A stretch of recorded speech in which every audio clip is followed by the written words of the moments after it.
we have been treated to weeks upon weeks upon weeks upon weeks of Bianca Belair and Sasha Banks promos and promo packages.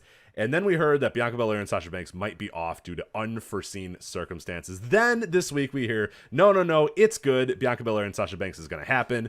Then they run a promo package showing the feud between Sasha Banks and Bianca Belair. They have Bianca Belair come out.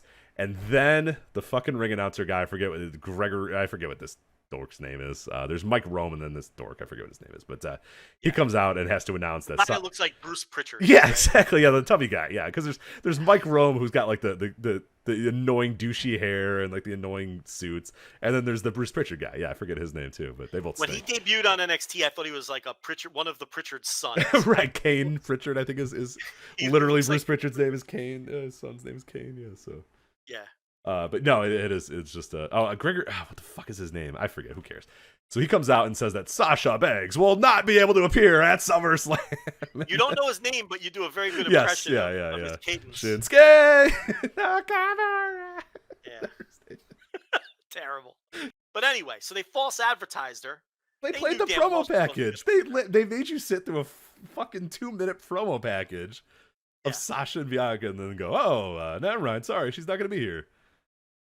Then they bring out Carmella, who lost to Bianca Belair a few days prior on SmackDown. The night before. So I don't know why she's the number one contender. Yeah. This was everything they did was bad. The whole thing from start to finish was wrong and bad and nothing you want to do. Right, we haven't even gotten to the match hasn't even started yet. So first of all, we have false advertised. Blatant false advertising. Blatant false advertising. The replacement is a shit bum who does not deserve this shot at all. That has lost 1,000 times to Bianca Belair. Bianca Belair is like disappointed. Why? You have a really easy match right now. But she's in the ring like, this sucks. Oh man, I gotta face Carmella, who I've easily dispatched 1,000 times. Right, including literally the night before. Yeah. So then the big surprise. Yeah. Becky Lynch comes out. And Bianca Belair jumps up and down like a little girl going, yeah! Yes. She's back. So the EST is fangirling for Becky Lynch, which is not really how you want your world champion to behave, in my opinion. That's not how that's not how I would book her, to say, yeah, awesome. She's back. Yeah. So then thunderous ovation, of course. Yeah, huge thing. A moment, Joe. This was a show of moments, and this was another. Rich, here's the thing. This is a star.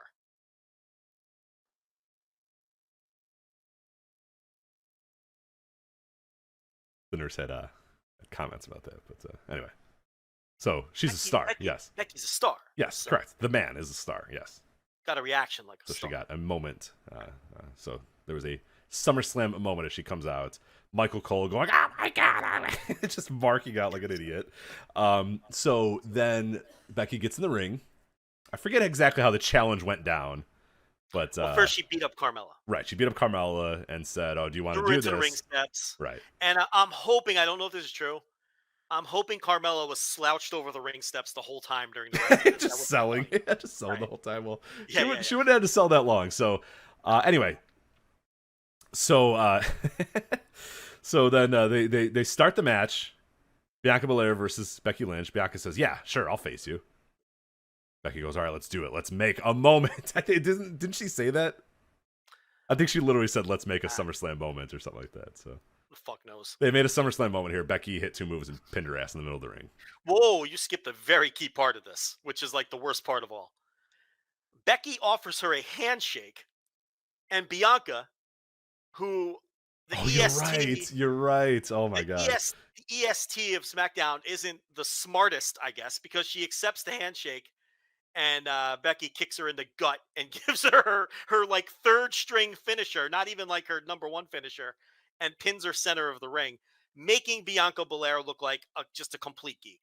I mean, an absolute geek, falling for the handshake and then losing to one move. So that's the worst part, that she fell for the handshake. And I did forget about the handshake thing. Yeah, this is just an astronomically terrible. I mean, not the false advertising, the Carmella part, and then the Bianca thing is just completely indefensible. And this is a company that we always say, like, we've gotten to a point in our lives where we just kind of say, whatever, they do what they're going to do and who cares. But this is like, what are you doing? Like, what could you, there's no way to make this worse. Like, there's no way you could have possibly booked this segment any worse. It's like they tried to make sure that everything was bad, that everything was fucked up, and everything was the exact opposite way that you should do it. As opposed to saying a few days before, Sasha's not going to be there. Bianca beats, Carmella on SmackDown, and they say, oh, well, we have a very special surprise. I mean, you could have done 1,000 different things. You could have announced Becky. You could have said there's going to be a surprise. You could have had some way to do it. You could have done exactly what you did in a similar way, but have Bianca really kind of work her and really kind of get things going. Like, there's 1,000 things they could have did. They literally chose every step of the way was the worst possible thing you could possibly have done. And not only that, every step of the way, there was a chance to save it. Yes. Okay? Carmella okay, you false advertised Sasha. That was bad. Carmella comes out. Well, we can save this. Just have Bianca beat Carmella. Well, that's what I was thinking. Yeah, Carmella gets in the ring. The bell rings. Bianca Belair does exactly what she did to Becky Lynch, or what Becky Lynch did to her. Beats her in 2 moves and stands on her chest and goes, all right, when you're ready, Sasha, I'm here. You know what I mean? When you're ready, I'm the champion. I'm the EST, and I'm ready to beat your ass. When you're ready, I'm here. Yeah, so you could have saved it there. Yes, that's how you put people over, is you do that. But so you fuck that up. Becky comes out. Well, now you have a pin eater right there in the ring. You have Carmella, yeah. So you can have the match happen, and Bianca works her ass off, gets thrown out of the ring at some point, and Becky, pins Carmella, and Bianca could say, okay, you beat her, you didn't beat me. I want a shot at your title sometime. Which, again, I don't really love that either. No, it's stupid, but it's not bad, because at least you've kept Bianca and Becky, which is a huge match, a gigantic match that you can build up. You at least keep that. Not anymore. So, yeah. So you screw that up with a chance to save it. So Becky beats up Carmella and tosses her out of the ring, says she wants a match with Bianca. Okay, so we're going to do the match now. But instead of actually... So Carmella's not actually in the match, though, right? Like, No, she's not. She was announced as the replacement. No. Well, you listen. Okay. Sorry. I'm sorry. Please stop. What are you doing? You're right. What am I doing? She's not in the match anymore. So at this point, you have another chance to save it. Okay, we're going to do Becky Bianca with no build. That's fine. I mean, it's not fine, but okay. But anyway. Yeah, but at this point, we're just trying to... Yeah, we're trying to say we've done 4 bad things. Let's save this thing now. And we're proving that every step of the way you could have done something smarter and better, and they did the dumber and worse thing every step of the way.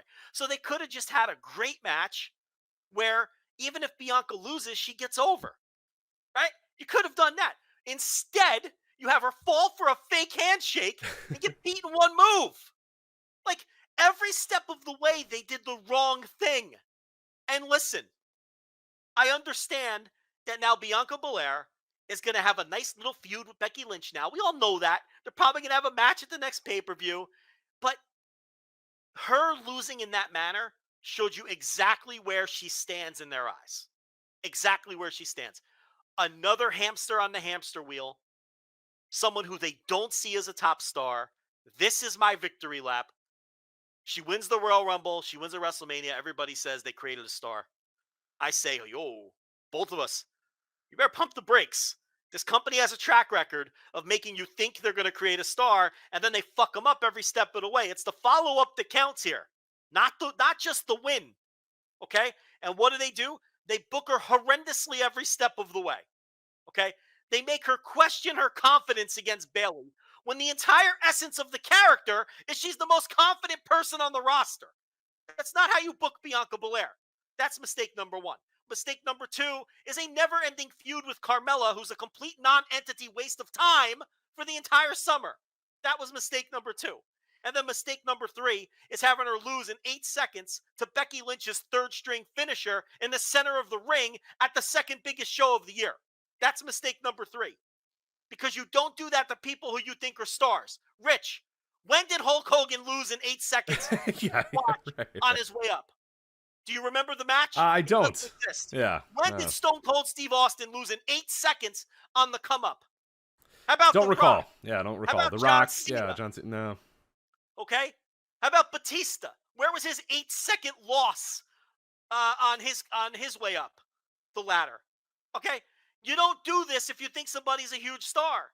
They're telling you what they think of her. I haven't used the word buried. Not on Twitter, not here. I don't think she's buried. I think they like her to some extent. They don't think she's a star.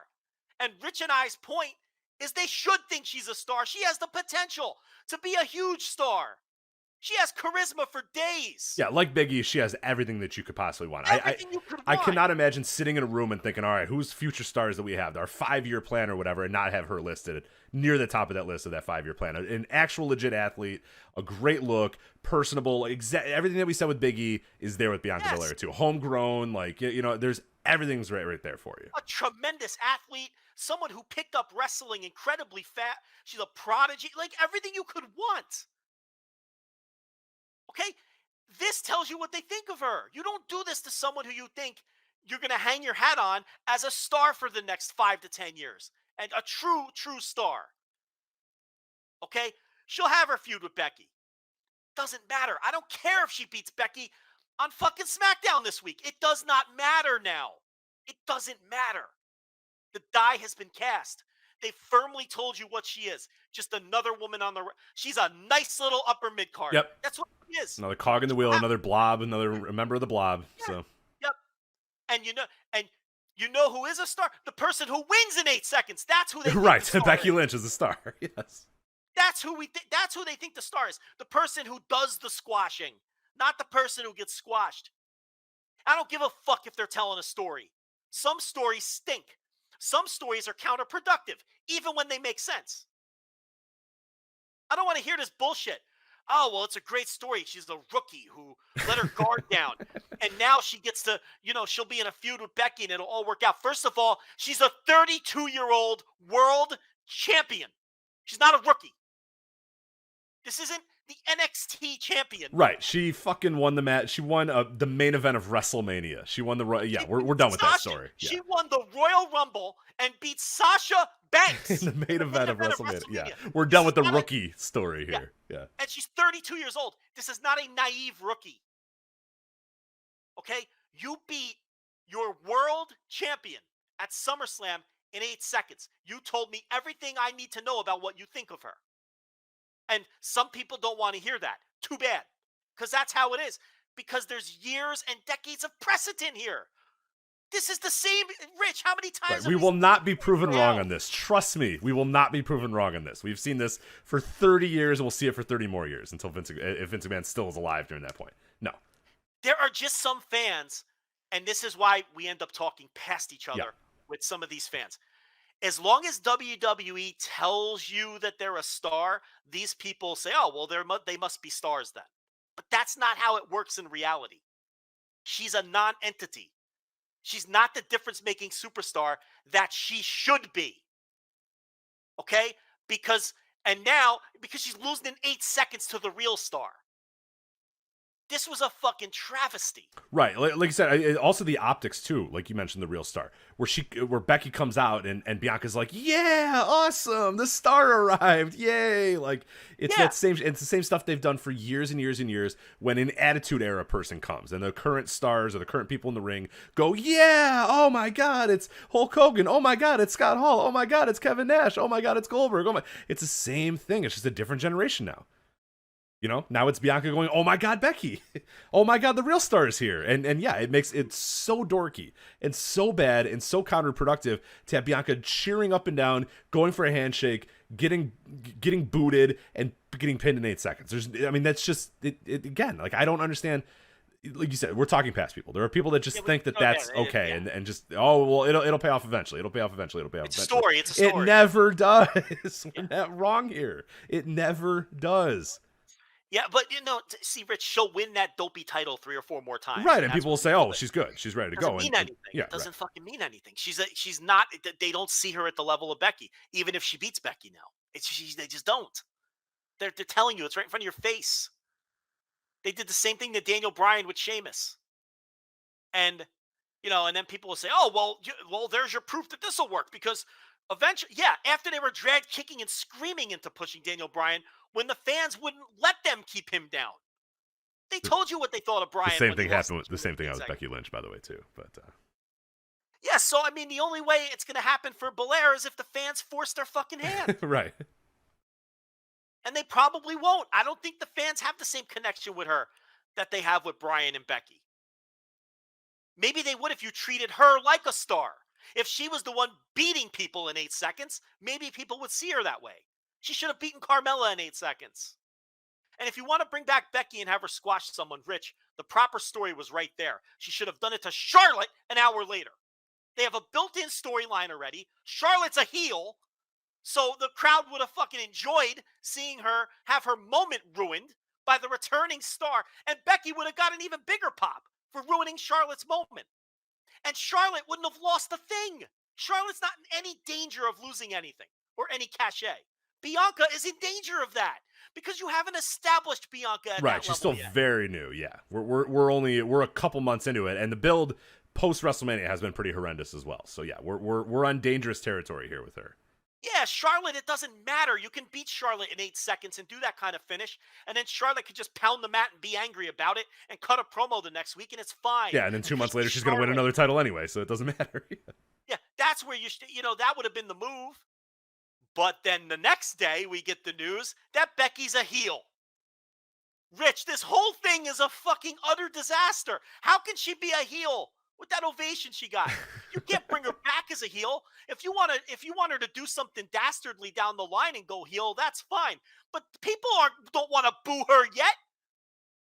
What the fuck is going on there? I don't know. Who is running this shit? How stupid are these people? I'm fascinated to see SmackDown and what they do with Becky. If they truly want her to be a heel, I don't know. What are you doing? I guess they're just jumping ahead to hey, we're going to fuck her return up so much that we're just going to turn her heel now. Because they know they're going to fuck up her return, so they might as well get it out of the way now, I guess. I don't know, man. Bianca will be in a feud with Becky. This will be great for her. How's that working out for Rhea Ripley with Charlotte? Great. Oh, fantastic. Yeah.